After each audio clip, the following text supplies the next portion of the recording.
Okay, so keeping our mind and body active and engaged is important. Plano Public Library is pleased to partner with several organizations with resources to assist you. Along with opportunities to learn something new at the library, these Living Well programs will connect you.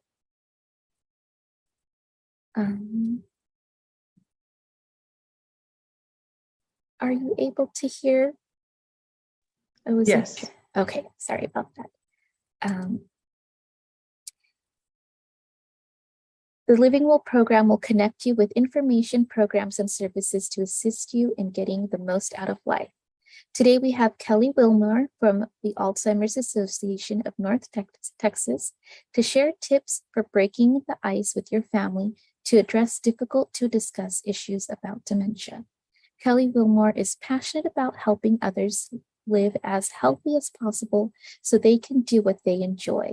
She currently works as a coordinator of programs and services with the Alzheimer's Association, serving the general public, family caregivers, and individuals with Alzheimer's disease and other forms of dementia.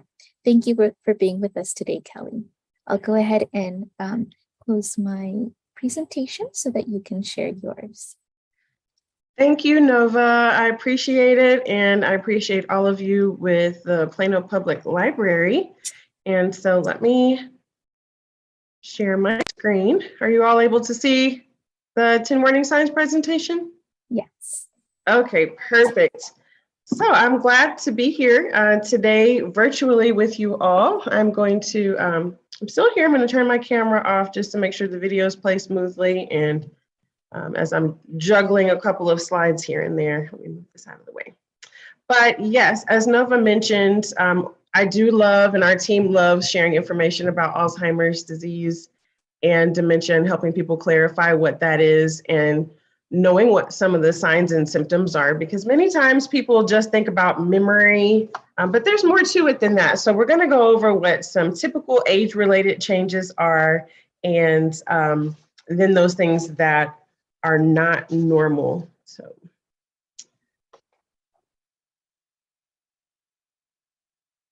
And Nova already did my introduction, and as she mentioned, I do work with the Dallas and Northeast Texas chapter of the Alzheimer's Association, and we serve 34 counties, and so we're delighted to be with you all for the Collin County area. So some of the learning objectives for today, and I'm going to read it out loud just in case some are joining us by telephone and are not able to see the screen. We will learn and describe what typical age-related memory, thinking, or behavior changes are, recognize some of the common warning signs of Alzheimer's and dementia. We'll discuss tips for approaching someone about memory concerns, and then explain why it's important to get an early detection and what the benefits are of getting a diagnosis, because some people just don't want to go to the doctor, and I can understand that. And then we'll identify possible tests and assessments during that diagnostic process, and then we'll discuss some of the available resources that we're able to offer you all through the Alzheimer's Association. So next, I'm going to skip a few slides. They're not really important. It's a fictional family, and they're just going through their journey of also learning what the warning signs are.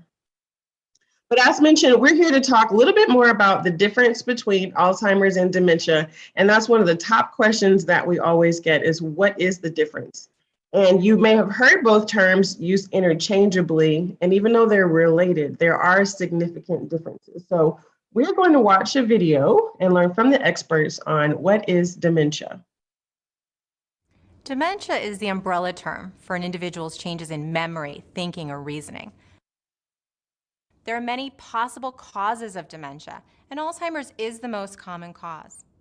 Other causes of dementia are vascular dementia, which is marked by changes in the blood flow and the blood vessels in the brain. Dementia with Lewy bodies, identified by specific brain changes throughout the brain that include the buildup of a protein known as alpha-synuclein. And frontal temporal dementia, which is marked by brain cell loss in the front sections of the brain or the frontal lobe. Each type of dementia may have distinct characteristics to cause specific behaviors in the individual, but there is also some overlap in behaviors among the types of dementia. Yes. So, in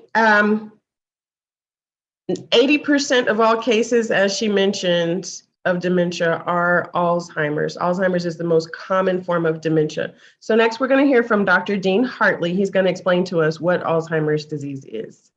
More than 100 years ago, Dr. Alice Alzheimer's described specific changes in the brain, what we call the formation of plaques and tangles. Now, Alzheimer's is a progressive brain disease that's marked by these key changes and is thought to impact memory, thinking, and behavior. The brain has three main parts: the cerebrum, the cerebellum, and the brainstem. Each one plays a role in how the body functions. The cerebrum fills up most of your skull. It is part of the brain most involved in remembering, problem solving, thinking, and even feelings. There are about 100 billion nerve cells or neurons throughout the brain that transmit messages in order for us to create memories, feelings, and thoughts. Alzheimer's disease causes nerve cells to die, which leads to the brain tissue loss, or what we call shrinkage, and causes loss of function and communication between cells. These changes can cause the symptoms of Alzheimer's disease, such as memory loss, problems with thinking, planning, behavioral issues, and even at the end stages, problems with swallowing. And finally, we'll hear from Ruth Drew. She's the Director of Information and Support Services with the Alzheimer's Association, and she's going to discuss why it's even important to know these signs. It's important to know what the warning signs of Alzheimer's are and to be on the lookout. We know that we change over time, and the warning signs of Alzheimer's can be warning signs of a number of things, but when you see those in yourself or in someone you care about, it's important to check it out, to consult with a doctor to find out what you're dealing with. Yes, so as Ruth mentioned, it's important to know what these signs are, that you can be on the lookout for these in yourself or in other people. The Alzheimer's Association came up with this list of 10 just to help people understand what normal aging is and then what are possible signs of dementia. So this is just a tool. This does not mean that these are all of the signs in someone. These are just the most common. And individuals may experience these in varying degrees, and they may not have all of them. The 10 signs do not actually diagnose someone, so a physician would still have to diagnose Alzheimer's or dementia, but it just kind of guides you into tracking changes. So let's go through the 10. So the first one is common. People always hear about memory loss. But it's memory loss that disrupts daily life. So if it's really impacting someone's life, they're forgetting important dates or events, heavily relying on memory aids. I mean, it's fine. We typically may use sticky notes and reminder notes, but if that's becoming the way of life consistently, especially for things that people used to manage with ease, that might be a concern. Something that's typical, it's okay. I meet a lot of people. It's okay to occasionally forget somebody's name or an appointment, but then you remember it later. So that's not what we're talking about, just the occasional forgetting it and then you remember. This is, as one of our videos says, it's a different type of forgetting. Number 2 is challenges in planning or problem solving. And this is planning new or one-time situations. Maybe it's with household bills. Occasionally, if somebody doesn't have it on auto pay, they may occasionally forget to pay a monthly bill. But then, somebody might be busy. But we're not talking about that occasional error. This is a consistent pattern over time, and somebody might be having difficulty concentrating on something that's new. Number 3 is difficulty completing familiar tasks. And so while this might sound like the other one, this is repeated or familiar situations that don't really require problem solving. So this might be somebody having difficulty driving to a place that they've driven to for 20 years, going the same exact way, and now they might be getting lost and not knowing where they are. Maybe they don't remember how to play chess or checkers, and they were avid checkers and chess players, and they don't remember the rules to their favorite game. Something that's typical is, they're always coming out with new cell phones or new appliances, a new microwave, or, a new blender. And it's just taking a while for you to learn how to use that and read the instructions. That's normal, needing occasional help using something new. So that's not what we're referring to. Number 4 is confusion with time or place. So often we hear stories of someone, so right now it's 2022, in someone's mind, they may feel like they are still in 1945, or just having some other just experience where they don't really understand what season it is or how much time has passed by. Some individuals may go to an adult day center, and maybe they're there for about 4 hours or so, and it could feel like 8 hours to them, or maybe, and so they might get a reminder. They might ask, well, when is my loved one coming to pick me up? They don't necessarily understand that, they might be there, all day, or they forgot how they arrived there or where they even are. Something that's typical is just like something that I did last week and even today, not knowing what day of the week is, but you figure it out later. For me, I've been about a day ahead since last week. So today, when I woke up, it felt like Wednesday to me. And then I realized, wait, no, it's not Wednesday, it's Tuesday. But I figured it out later. Someone with Alzheimer's or dementia may not be able to figure out, what year it is or what season it is. Number 5 is trouble understanding visual images or spatial relationships. So it's difficulty with reading, difficulty balancing. Maybe they were an excellent driver, and then now all of a sudden they are continually hitting the curbs. Some people do that normally. So you have to assess, what was this person like before and what's going on now. I've heard stories from assisted living or even independent living centers. When they're designing buildings, they are careful about the carpeting or the floor choices and not having, black carpet squares certain places, because individuals may feel like that is a hole and not want to step on it, or feel like they're going to fall just because they're not able to really judge distance appropriately. Something that's typical might be vision changes that are related to cataracts, for example. Number 6 is new problems with words in speaking or writing. So someone may start a conversation with you and then they just get stuck and they don't really know where they were going from there, what they were going to continue to say to you, or how to finish that conversation. Or you have the individuals that continue to repeat themselves or ask the same questions over and over. There are stories of individuals who were, again, avid readers, and, they know their vocabulary and they might know what they're trying to say, but then also cannot get it out. Or maybe they call a watch like an arm clock or something like that. So just familiar objects, calling them the wrong names.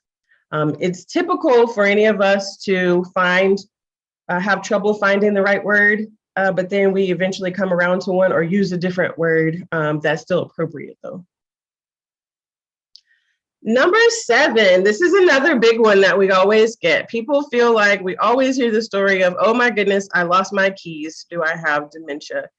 So that's not what we're talking about. An example I've often heard is maybe you had a really extremely busy day. You are rushing in the house and you had to make a restroom stop and your cell phone is ringing and you just set your bags down, set your phone down, set the keys down somewhere, but you're not really paying attention necessarily. And then, 30 minutes later or so, it's time to leave again and you don't know where your keys are. And so you may retrace your steps and say, now, wait a minute, when I came in, I was rushing. I came here first in this room, and then I went in that room.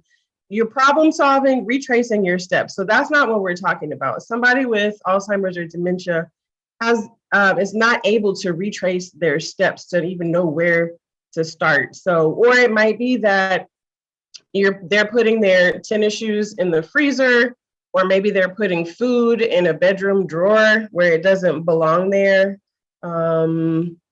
You know, and then they're placing things somewhere, but then they might accuse other people of stealing things or hiding things from them, and that might happen more so over time. So this is not the occasional "I lost my keys and I can't find them" situation.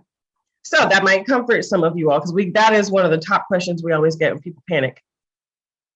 Number 8 is decreased or poor judgment. So people might pay less attention to their grooming. This is not, maybe you have a week off or a day off or something, and you're just choosing not to bathe that day, for example, but maybe you kept yourself up consistently, and this is, 8 to 10 days that you haven't groomed or brushed or combed your hair or taken a bath, paying bills over and over and over, the same bill over and over and over. It's okay. We occasionally may make a bad choice or a decision, or maybe miss one bill that we didn't pay, or maybe we didn't go get our car inspected or put the oil in the car, but then we do that. Maybe life was busy, but this is a different kind of decreased or poor judgment. And number 9, withdrawing from work or social activities.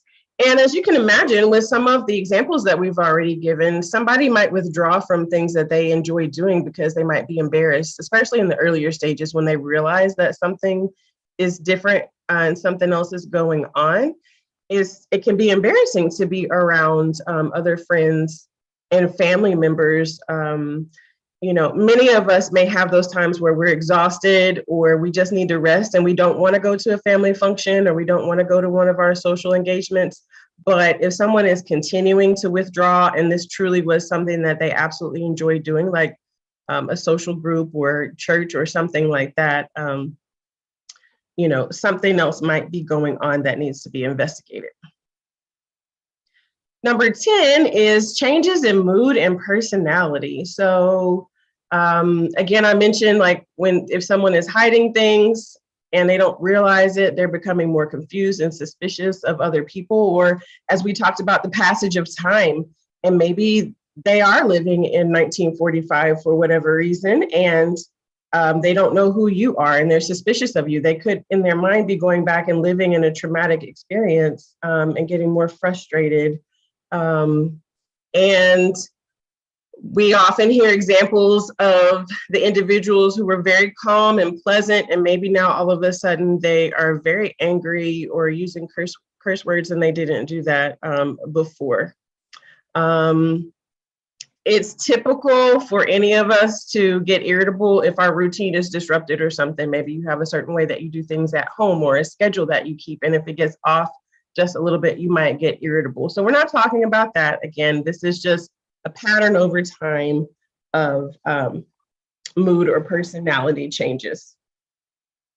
So next, we're going to skip a few more slides, and we're going to go into the importance of early detection and why that is even important. So it is important that we all pay attention to what's going on with our own cognitive health, and that we don't just dismiss changes that we're experiencing and shrug them off as, oh, well, that's normal. I'm getting older, that's supposed to happen, as well as those people around us. So if you notice any changes that's affecting your functioning or someone around you, it should be a cause for concern. And many times friends and family are often the first to know. So we're going to hear from an expert talking about this. So adamant about. It's a very interesting phenomena that people who have memory problems are often less aware of it than family members or their friends who know them well. One of the reasons for that is our ability to monitor ourselves, which is an important part of brain function, decreases when we start having memory problems. Not in everybody, but commonly, and more than half the people with memory problems. And so the person is just not keeping track of the trouble they're having day to day. But the family members are, if they're paying attention, they see, boy, this is starting to happen a lot, and the person's not aware of it. So the family's more aware, and they may talk to their loved one about it, and they say, I've noticed you've been repeating yourself. And they say, I'm not repeating myself. And that could either be due to the fact that they're not aware of it, or they may not want to acknowledge it. And next, we're going to listen to what Mary noticed.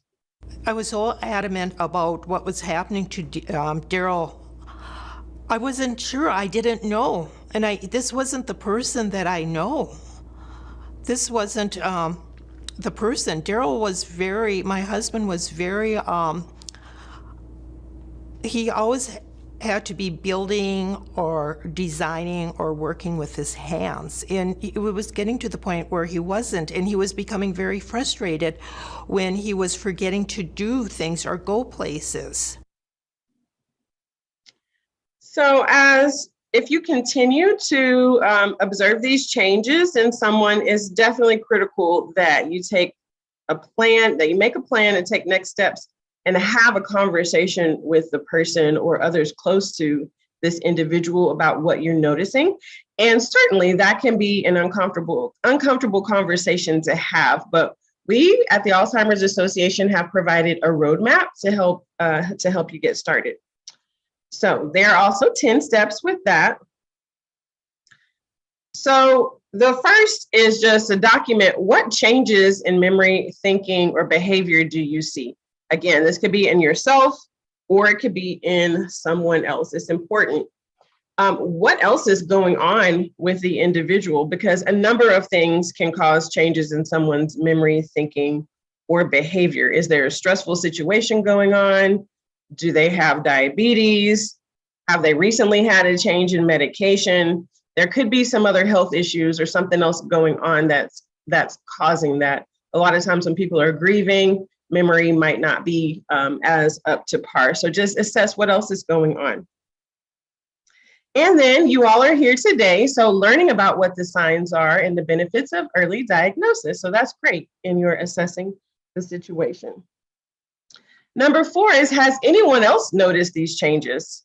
We hear of, families come to us and maybe a few of the siblings are noticing something going on in dad or mom, or somebody's noticing something going on with their spouse. But is this individual still working? And maybe other coworkers or colleagues have noticed something. So who else has noticed? And then it's time to have a conversation. So who should have the conversation to discuss those concerns? It could be you. It could be another trusted family member or friend, or a combination of both. But it's usually best to speak with someone one-on-one so that person doesn't feel ambushed or threatened. But use good judgment and what you know about that person and what approach might be best. And also, not only what approach, but part of that approach is what is the best time or place to have that conversation. So you might not want to do it when something else stressful is going on, but consider when and where that person might feel most comfortable having that conversation.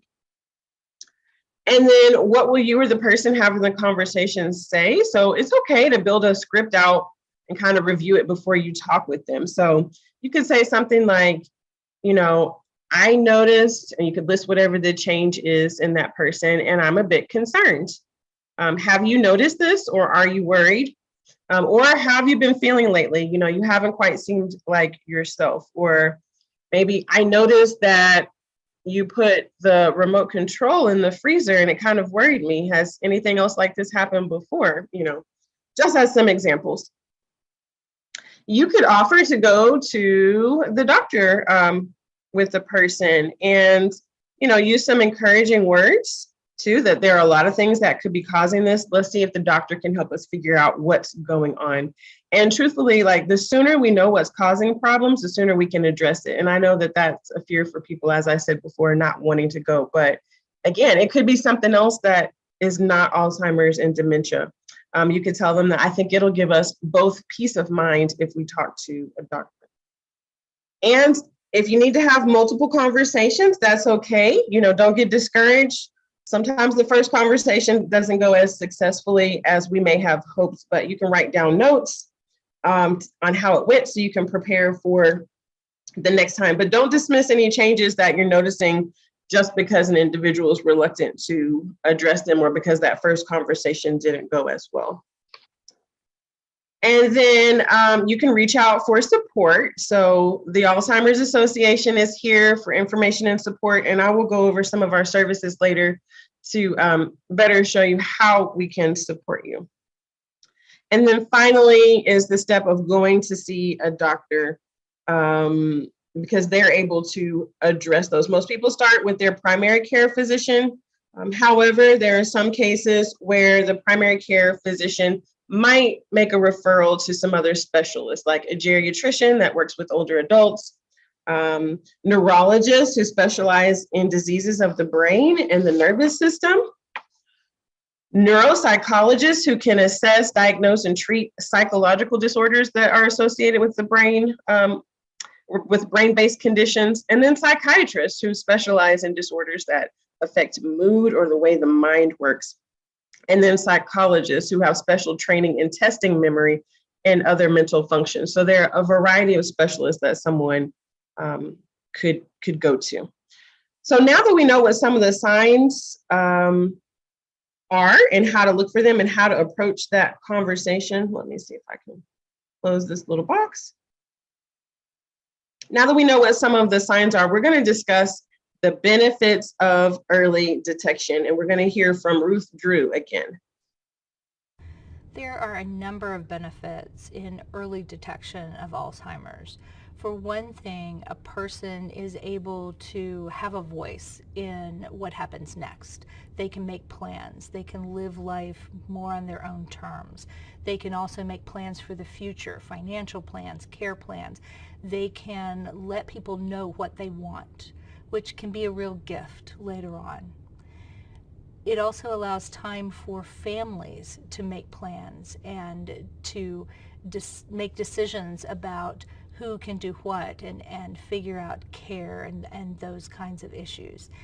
Some people are interested in clinical trials. Clinical trials allow people to have access to treatments that aren't available yet. And for some people, that can be a really important thing to pursue. So next we are going to test your knowledge. And you can put this answer in the chat box. We're going to talk about seeking a diagnosis and what's involved in the medical process. But again, we're going to test your knowledge first. And you can put your answer in the chat box. But who here thinks that there's currently no way to diagnose Alzheimer's or dementia? Is it true or false that there's currently no way to diagnose Alzheimer's or dementia? We'll give you a couple seconds, or I may put the answer on here. So it is false. So contrary to outdated belief, that an Alzheimer's diagnosis can only be made in an autopsy, there are a number of assessments and tests that make it possible for healthcare professionals to diagnose this. So we're going to look at a few of those. So some things include medical history, physical exam. Often they may screen for depression, interviewing close companions. So that's why we discuss making notes. And I believe we have given the library staff here our list. It's a 10 signs worksheet where you can make notes under those 10 categories if you're seeing something. There could be laboratory tests, mental cognitive status tests, brain imaging, and then testing spinal fluid.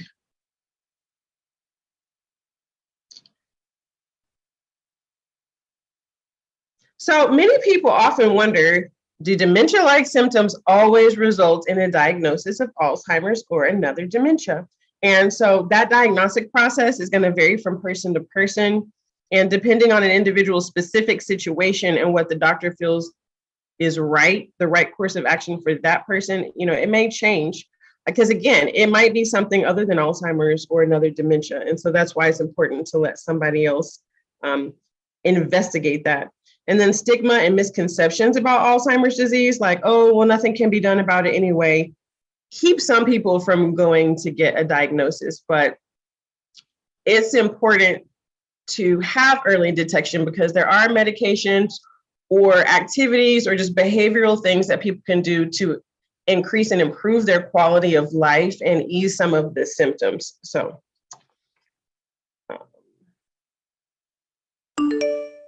we are going to skip this little text messages, and we are going to talk now about some of the services at the Alzheimer's Association. Let's see. I have two different ways of showing you that. I'm going to show you on these slides, and then I have another little workbook, a different screen I'm going to share with you.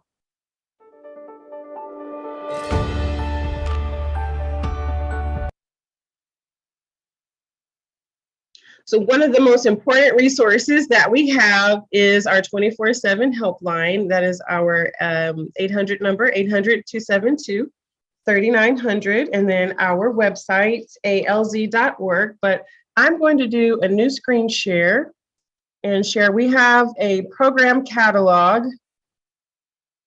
Let's see. I'm not sure if you all are able to see this. Let's see here. I'll try to make it a little bit bigger. So this is our recent program catalog. And we tried to include information in here on several of our service areas, our care and support, our advocacy, and our development with fundraising to find a cure. And it's what allows us to be able to provide these services and programs for free to the general public and family members caring for a loved one. So June is Alzheimer's Brain and Awareness Month. Let me zoom out just a little bit. So there are a number of ways that people can get involved. You can do some of our online learning challenges, join the longest day, an activity I'll tell you about just a little bit later. But let's go down to, this is what I wanted to share with you a little while ago. So our 24/7 helpline, this is probably the best number to call. It truly is available 365 days a year. It is a free service.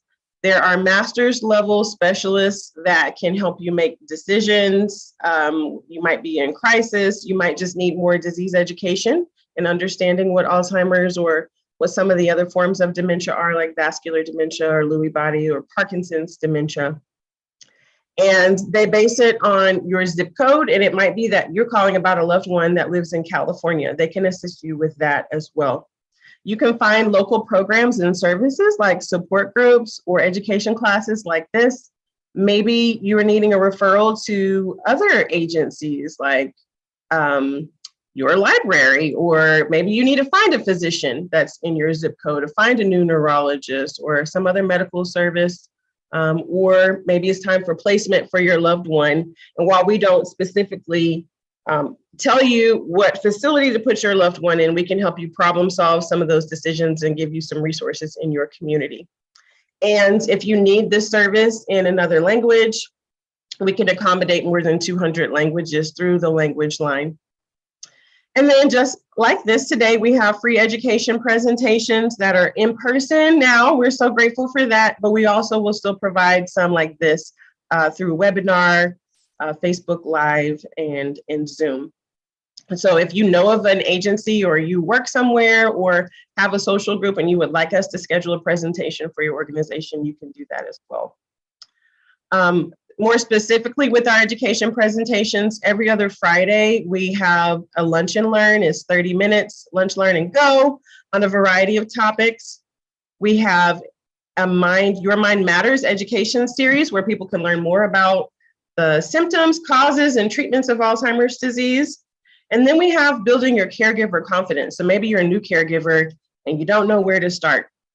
These classes will help you learn more how to communicate with your loved one, knowing what to somewhat anticipate in the early, middle, or late stages of the disease, learning typical behaviors that someone might see or just experience as they're taking care of their loved one. And then we have caregiver support groups that are, again, also virtual and in person. That peer-to-peer support with a trained facilitator in a safe place is helpful for many people who may feel alone and feel like they're the only ones going through this. They can talk through practical solutions and learn about community resources. So we provide those all over. Maybe someone just wants to, even though there are some that are virtual through Zoom, there is also ALZ Connected, and it's just online only. There's no video chat. It's like a messaging board where individuals are communicating with each other. It's a free online community for caregivers. Every other Tuesday, we have something called Table Talk, where we have a different topic and we may have a special guest. There may be a physician there, or maybe somebody from an assisted living, or somebody who comes to break the myths about what hospice is. And then we have care consultations. So this is where individuals will call our staff at the 800 number, or call someone like me, our other program coordinators, to help you or a loved one problem solve what's going on, assess the situation, and create an action plan about your next steps. And you can call as many times as you need to for that. And this booklet just has a list of some of our other classes, like you're here, knowing the warning signs, understanding the disease, legal and financial planning, and so forth. We have a number of programs.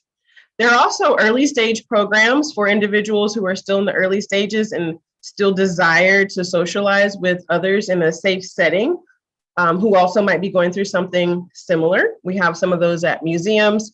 We had a few other locations before the pandemic, but we're working on getting some of those or new ones started. But we do have early stage socialization programs. We have programs in Spanish. I just want to highlight one of our caregiver support groups that meets on the second Thursdays of every month. That is in Spanish. And most all of the education programs that I mentioned before are available in Spanish as well. And that's also just information about our helpline. And then if advocacy is important to you, our advocacy wing of the Alzheimer's Association, the Alzheimer's Impact Movement, you can join and assist with policy making at federal and state levels. And so we had a team of people that went to Washington, D.C. just a few weeks ago, painting the town purple, sharing their stories about why it's important for more funding for this disease to find a cure, and advocating for the rights of individuals in the community. And then one of our fundraisers, you all typically may have heard of the Walk to End Alzheimer's, but we also have the Longest Day, and it's typically on the summer solstice, the day with the most light. And so people can create whatever activity is important to them. People have bake sales, they may have a game night and fundraise. We've had people have pie eating contests or pie making contests, and something creative that they can share with friends in the family. We've had children assist, raising funds for a grandparent. And so that's coming up next week on June 21st, but you can do it any day. And that is about all that I have. So again, if you don't remember anything else today, the main number where you can find any of this information I've discussed is our 24/7 helpline, and that is 800-272-3900. Again, 800-272-3900. And I will turn it back to Nova for the rest of the presentation. But thank you all for being here and for having me today. And actually, Nova, I don't know if you'd like to do questions from the audience now, or if you want to go into your portion. Sure. So if participants do have any questions for Kelly, please share them in the chat. We'll go ahead and provide some information about what resources the library has. And then as those questions come in, we can go ahead and let Kelly know and she can answer them. Right now, I don't see any in the chat box, but as questions come in, I'll let you know.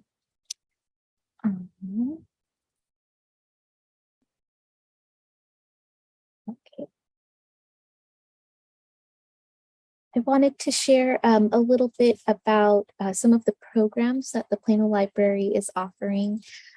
We offer programs like Memory Keepers, Memory Keepers is for people living with early stages of dementia or Alzheimer's and their care partners. Memory Keepers, offered in partnership with the Alzheimer's Association, is a monthly online conversational program for people and their care partners to explore and conserve memories together. The aim of the program is to give people living with dementia or Alzheimer's a comfortable space to express feelings, interact with others, remember the past, express their personality, reduce anxiety and restlessness. Library staff lead participants in guided conversations around common themes like family, friends, pets, and their experiences like childhood. There is time for participants to share all of their experiences. All registrants receive a follow-up email with a link to library resources about dementia and Alzheimer's. Okay. It looks like we do have one question in our chat. The question is, has dementia found to be hereditary? So that is an excellent question, and we get that one quite a bit too. And we discussed that one a little bit more in our Understanding Alzheimer's and Dementia course. But the answer is, while it might run in someone's family, we talk about deterministic genes and risk genes. And so even though it may run in someone's family, the genes that someone might have that truly determine if someone is going to get it is very minimal. It's very, very small. Most people don't have that one. They may have a gene that increases their risk for it. So we talk about healthy living for our brain and body and things that people can do to reduce their risk for getting it, because there are situations where it's been in someone's family, then it skips a few people and they may not get it, just like other diseases. Maybe diabetes tends to run in somebody's family, but it doesn't mean that you will get it. So it's something to note, like we talked about family history, but even if there is a family history, it still does not mean that you will get it. And researchers are still trying to, uncover the causes for this so we can better find a cure. But that's an excellent question. We get that one quite often. All right, thank you, Kelly. Just to finish up with Memory Keepers, Memory Keepers meets on the third Monday of the month at 10:30. So we do have one coming up next week. And if you're interested, please join us by registering online.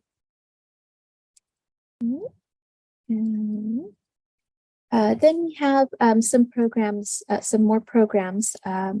You can meet new friends or connect in a new way with those around you by joining Connecting Seniors or a library book club.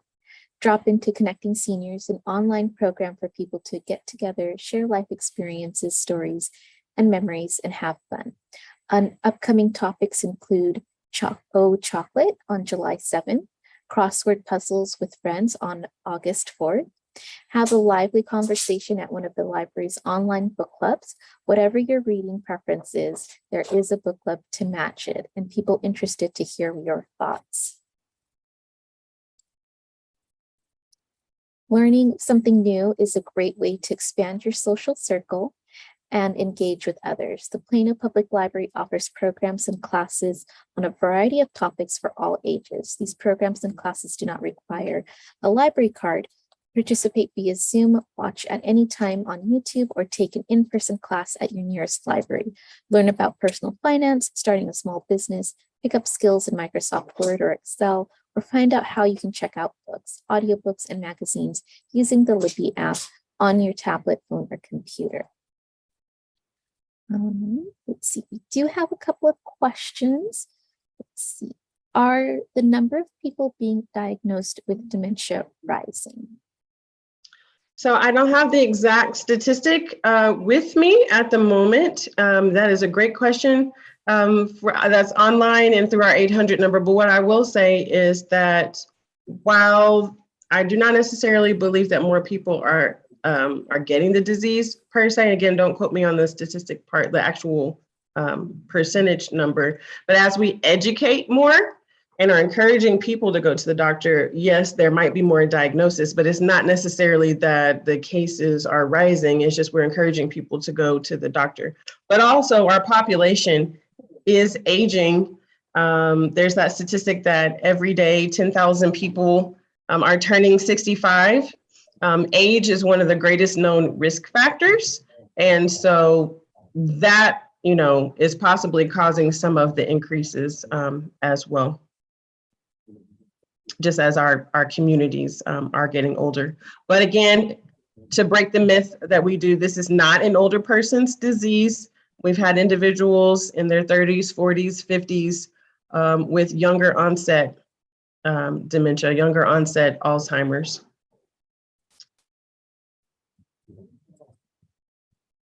I see two questions. Nova, one might be for you. I'm not sure. The one about, do we have anything for kids and adults? Yes, I'll go ahead and forward or drop in the link for where you can view our programs online. Oh, it looks like Sabrina had done that. So there's a link there that you can click on to see the programs and register for those online programs. And then the next question that we do have, where in the Dallas area is the Alzheimer's Association located? And are there resources there to view that may not be online, and what is available? Yes, great question. So our office right now, so our whole team in this North Texas area, we are still working remotely at home. Eventually, our new office will be somewhat near the Galleria in Dallas. I'm not sure when that will be, but right now we're working at home. But we do have brochures. Most of those are online though, but we do have paper copies of brochures. And then that program catalog that I went over, we have physical copies of those. So it's possible if the library doesn't have any already, I can deliver some to the library. They can distribute them to you. Occasionally we can postal mail them to you. We're kind of limited since we're still working at home. Okay, I was looking at Sabrina's other, but yes, there are, then we have an Alzheimer's, our Alz magazine that we have right now that we could also, but if there's something specifically that you want, I can put my email address in the chat box, or you can also contact the library and we can make sure they get some of those resources for you if that's closer to where you live. Great, that sounds great. I'll move on to the next part of the presentation. Find out more about everything the library has to offer at the Plano Library Learns blog, which posts engaging content and resources about arts and culture, early learning, students, STEAM learning, technology, and reading. Visit the blog for articles, recommendations, and reading lists, and to learn more about online programs, classes, and book clubs. Connect with us on Facebook, YouTube, and Instagram to receive daily information about what's going on at the library. And you can also sign up to receive Sage, a monthly e-newsletter aimed to older adults. It covers resources and programs provided by the City of Plano, including the library. You can also sign up for Check It Out, the library's monthly e-newsletter featuring news and updates about Plano libraries. There are so many ways to stay social at the library, right for the comfort of your home. Virtual programs, online classes, library blog, we have so much. Other Living Well programs that we have coming up include Dementia Conversations on June 30th, dementia-friendly programs in North Texas on July 12th, and Maximizing Overall Wellness on August 9th. We look forward to seeing you guys there, and please register if you're interested. We may have some more questions. I'm going to just give the last blurb on our podcast that we have. Listen and subscribe to learn more about the library, our programs and services, and library staff and community. Librarians Bob Lofton and Rachel Izagiri talk with library staff and community experts about early learning and families, business and career building, as well as highlighting library service and staff profiles. Podcast episodes premiere on the first of each month, and you're able to listen in your kind of general major platforms like Apple Podcast. And then let's see. do have another question. When experiencing difficulty with reading, is it primarily a matter of concentration, or is it more confusing comprehending the meaning? That's one of the questions we had from our participants. Yeah, that's a great question. And I'm actually not sure. I've heard some of both, but because I'm not a physician or one of those diagnosticians, I'm not able to give you a clear answer on that. I imagine that it is some of both, and it might differ in different people, but that's an excellent question. We can still get that answered for you with one of our local physicians, or some of our master's level clinicians at the 800 number might be able to assist with that. But I've heard situations where it is both, but again, it might be different for different individuals. One thing I will say, and I was sharing this with Nova before the program started, we always say if you've met one person with Alzheimer's or dementia, you've only met one person with Alzheimer's or dementia. It can affect different people differently. So, but that's a great question. Kelly. And lastly, if you have any questions about this program, please contact Bethany Ross at bross@plano.gov. And she has, you can reach out to her for any questions, any resources that you'd like, things like that. She oversees our adult and senior programs. And let's see. Looks like there aren't any other questions I see in the chat.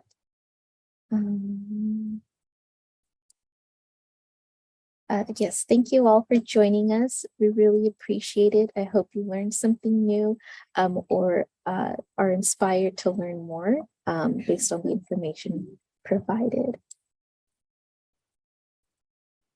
All right, everyone, have a great time, a great day, and thank you for joining us once again. Yes, thank you all. We appreciate it.